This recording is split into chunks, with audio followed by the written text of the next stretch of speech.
சென்னை ஆழ்வார்பேட்டையில் ஓரணியில் தமிழ்நாடு இயக்கத்தை தொடங்கி வைத்து வீடு வீடாக சென்று முதலமைச்சர் ஸ்டாலின் மக்களை சந்தித்து அரசின் சாதனைகளை எடுத்து கூறினார். அதேபோல் மாவட்டங்களில் அமைச்சர்கள், கட்சி நிர்வாகிகள் திமுக அரசின் சாதனைகளை எடுத்து கூறி பிரச்சாரத்தில் ஈடுபட்டனர். சென்னை தேனாம்பேட்டையில் உள்ள திமுக தலைமை அலுவலகமான அண்ணா அறிவாலயத்தில் நடைபெற்ற நிகழ்ச்சியில் ஓரணியில் தமிழ்நாடு என்ற இயக்கத்தை முதலமைச்சரும் திமுக தலைவருமான ஸ்டாலின் தொடங்கி வைத்து வீடு வீடாக சென்று மக்களை சந்திக்கும் பரப்புரையை தொடங்கினார்.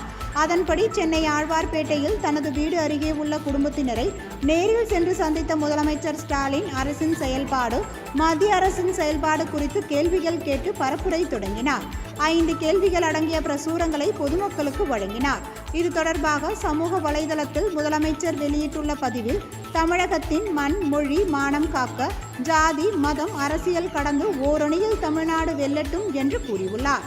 அடுத்த 45 திமுகவினர் அனைவரும் பிரச்சாரத்தில் ஈடுபட்டு தமிழகத்தில் உள்ள அனைவரையும் ஒன்றிணைக்க வேண்டும் என தெரிவித்துள்ளனர்.